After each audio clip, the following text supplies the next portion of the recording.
but Spock is more of a physical match for him. Right, and Spock actually having to pull a piece off of the garbage ship which does make sense. I mean, he has to grab a hunk of metal and smack him in the face with it. Yeah. And the fact that I like that Uhura got to actually come and stop or let him know, like, hey, you can save your boy, your other boyfriend. And he's ready to kill Khan. He's out for blood. Yeah. That fight is pretty amazing, and the special effects work in this movie is just incredible. Well, I mean, are they not able to transport dead bodies? Because, I mean, blood's blood. It doesn't necessarily they don't matter. know. I mean, they don't know what the magic thing making. That's true, I guess. It's like they have to. They know what works, and they need to reproduce. They need to reproduce it as closely as possible. Also, you don't have much of a movie if it's like, works dead too. Cool. Although that would have, that could have made for a nice moment as well, but. My big bummer. Problem early. Yeah, exactly. Solve that con problem right away. Real quick. Devin Faraci. He's getting a lot of free press. We're kind of slagging his review of the movie. I'm not slagging it. I thought he had a lot of valid complaints, and he is so much more a Trekkie, lifelong. Complaints, my ass. I mean, compared to the garbage that is churned out and regurgitated in Hollywood, that was a fantastic movie. I mean, Transformers. What the fuck? Fair enough. Yeah.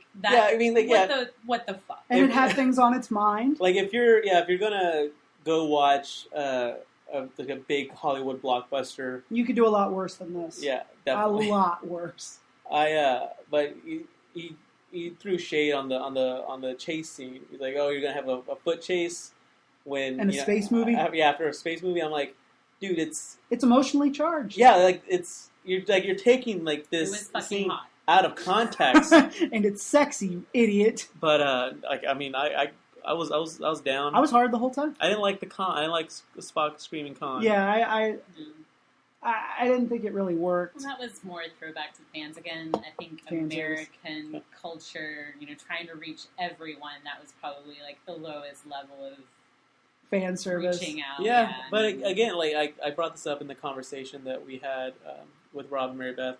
How it didn't feel like it was. It just felt like it was fan service. It didn't feel like it was a character choice that they made. They're writing the script or they're on set, right? And J.J. Abrams is like Zach, you should scream Khan when Kirk is after he's dead. Instead, they're like, oh well, we should do that because that's what they did in Wrath of Khan. Right. Get people to cheer. People love that movie. Better if it was a quiet Khan. I mean. Khan. D's, goddamn it. God damn it, Charlie. I mean, I don't know. I think it's a weird reading on his part that they decided to use, and I think that if the moment itself hadn't if it had felt more organic, the reason the moment works in Wrath of Khan is because you're watching these two men who've been friends for 20 years now say goodbye. And one of them is dealing, with his own Kobayashi Maru, and Spock doesn't. That's what works about Wrath of Khan is that Kirk has never encountered the no-win scenario before, and now he's finally forced to deal with, how Spock had to make an impossible choice. Kirk doesn't have to make an impossible choice; it has no weight, and the friendship between them doesn't quite. I mean, they try to make it work by having him say stuff like, it's what you would have done, just like Spock's I did it because, it seemed like what you would have done, so that you see that they're learning from each other. But I don't think that there's enough emotion there to make a moment like that really sing. Yeah. So, and I never really felt like Kirk was in that much danger. Even when he died, I was like, this doesn't feel like the ending. So that's... And it also, I think, cheapens the moment in Wrath of Khan somewhat because... they brush past it, and they do Star Trek 3 in the last 15 minutes, the search for Kirk. Yeah. But aside from that thudding moment, I really enjoyed the rest of the movie around it. I can live with that moment. Yeah. I mean, it's not... It doesn't ruin the movie. Yeah, exactly. It doesn't ruin the movie by any means. I do like the fact that it kind of seems like these two movies, that's it as far. That's the prologue. Yeah, as far as reaching into the old universe and pulling things out and using stuff from it. It feels like now they can move forward and make their own plans? stories. Like, is this going to be? Oh yeah. I mean, as long as they keep making money, whether J.J. Abrams will be back or not, because he's doing Star Wars. So Nicholas Meyer, I've already got a plan. Yeah, Sergio's got a plan. Tell him your plan. Summer 2006 is being the 50th anniversary of Star Trek. So there's no way they won't have a movie. 2016. Right. Summer 2016, Star Trek 3, directed by Nicholas Meyer. Directed Star Trek 2 and 6. And co-wrote 4. Right. Like so how to hand in the three best Star Trek movies, aside from 2009. Really? He's 67. He's not that old. He got. I mean, he is of retired age. Why don't we just leave him in that? Well, What about Zach? What's his face? Zack Snyder. Zach Yes. Braff? Zach Braff. Zach Braff's Kickstarter. for Star Trek 3. Snyder needs a storyteller for sure, but his visuals, I think, are on par with. Oh yeah, that trailer. By the way, we saw the trailer for Man of Steel in front of, and I'd seen that trailer like 10 times already because I'm but on IMAX, it's pretty fucking impressive. So summer 2016, Star Trek 3, directed by Nicholas Meyer. Fair enough. Or at least written by Nicholas Meyer. Fall 2016, the premiere, the debut of a new Star Trek TV show with John Cho as Sulu and as a captain of his own ship. He has one amazing moment in the movie where he has the con, and it's I guess the first time he gets to sit in the captain's chair. And he's and very Spock's not sure he should do it. And he's like, I don't know about this. Or is it Bones? I think it's Bones, and Kirk's like, no, he'll be fine. And so because he has to deliver a message to John Harrison because both Kirk and Spock are going down on the planet, right. So he's next in line. He delivers his great line.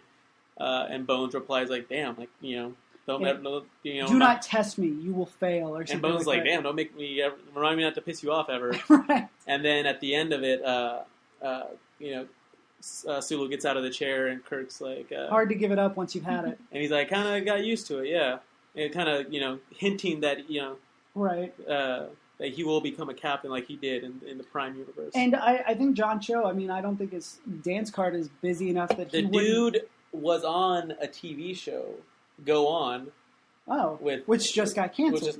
I mean, it's not like he's willing to do TV work. do TV. And there needs to be a Star Trek TV show. Like they're passing up money by not having it. Marvel's on the right track. They've got S.H.I.E.L.D. premiering this fall, I think. And I mean, obviously, it's too. They can't have it this fall. That's right. There's no way. No. It takes at least a couple years to get at least a year to get a pilot, and then production. So unless they fast track the shit out of it, it probably won't be ready for 2014. I mean, the soonest it could be ready is 2015. But why not wait another year and have 2016 be the year of Trek? God, it would probably be the highest rated Star Trek show ever, right? Because everybody's into Star Trek right now. It have to be. Yeah. I mean, Next Generation did okay, but I think this could surpass Next Generation's ratings many times over.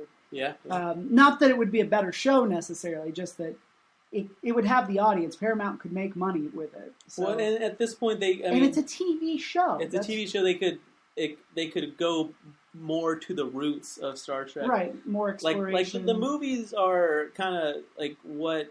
I mean, it's the movies are big events in the characters' lives. Yeah, and they have to be able to, they have to be more momentous. And they have to be able to draw in as many people as possible. Right. Your kids, your olds, and everyone in between. Commies, fairies, whatever, women. But the TV shows, they can kind of cater to the more like hardcore Trek fans. It's true. I would watch the shit. You don't need, you don't need whatever the equivalent is of, $300 million. Right. Do it on a TV for every season. Right. I'm all for it. I hope your lips to God's ear. Again, how am I not a Paramount executive? Yeah, seriously, you're like, he only had one idea, but it was the best idea. The best idea ever. And that's why we have the statue. What would also be interesting is if they could somehow get George Takei involved in the show somehow. Like, you could do some interesting, past, future Sulu things to also appease the nerds. Yeah. Occasionally have them dip into the Prime universe and actually get to see Admiral Sulu, in his old age or whatever. Yeah. Because I feel like George Takei got robbed right as his character gets the promotion, he deserves, and like nothing ever happens with it. I think he appeared one more time in an episode of Voyager as Sulu. They end up on the Excelsior in a time travel moment, and that's it. Like, you never get to see him do his thing. And so I would love, and he's so awesome. Like, you read his Facebook feed and everything. Like, he is. People love that dude. And why not, right? It's pretty dope. He is pretty dope. As he's gotten older, he's only gotten more awesome. Well, that's kind of how it was for Shatner. for the entire cast. It's true because they were awesome, I guess, in their prime, and then they had to go through. They remained awesome, which is hard for olds. Right. Well, society came back around to them. Like they were jokes for a while, and then we've kind of it's sort of like the 1960s Batman TV show, right? Everybody loved it in the 60s, but by the time 1989 Batman rolls around, everybody's like, "Oh, fuck that show! It's awful." People liked it again. Yeah, it's actually rolled back around in popular appreciation. Like people. Gross. No. Sincerity I mean, is coming back in a big way. Well, because it was fun. You're the second person that has said that to me. Sincerity's coming back. Yeah, but yeah, she mentioned something about how sincerity's coming back. Yeah. It is. She's like, kids are occupying everything these days. I'm like, there's dirty hippies, dirty, filthy fucking hippies. You just want a handout. Kids are awful these days. Kids are the worst. Kids have always been awful. It's weird. Okay, because like one-on-one, you are getting old. They are. I'm older than famous people, and children are awful. Ridiculously sweet. Like if my student teaching has taught me anything, like they're ridiculously sweet. But like as a whole, like they're just holy terrors. That's just kids. If it's one person dealing with like 30 kids, they're fucking awful.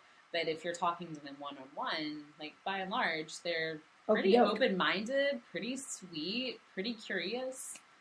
It's when you put them in groups. Yeah. Well, kids are anarchists, right? Yeah. They just want to see the world burn. Yeah. Like tiny jokers. Like tiny, dookie fingered jokers. I think that. I'm just trying to figure it out. Yeah. By burning it down. So what makes you think kids are awful? What did you?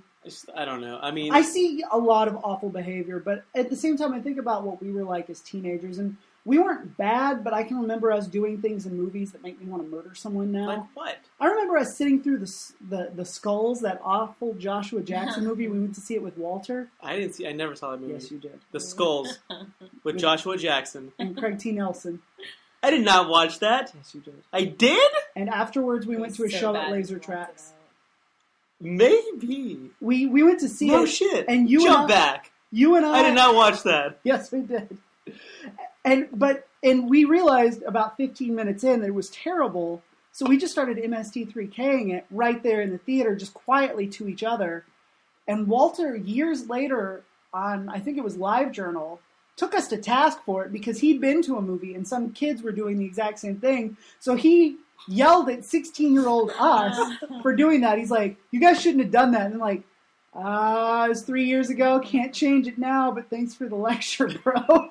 You're absolutely right. We shouldn't have, but live and learn, right? And I guess that's why it's easy. It's an easy thing to forget that you were once a kid, and that kids are awful, and they're awesome ultimately. Well, you know what? If that movie was that bad, then it deserved it. Most likely. Because I do remember myself being a pretty conscientious, moviegoer.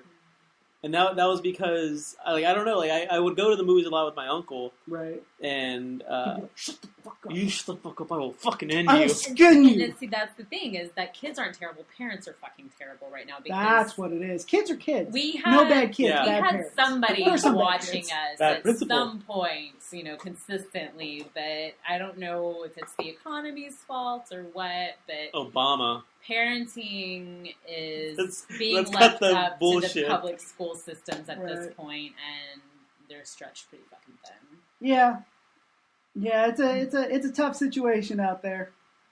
Babies having babies, babies making babies. That's how it's always been. Go around. So Star Trek Into Darkness. Star Trek Into Darkness was good. How would you rank it in the pantheon of Star Trek films you've seen?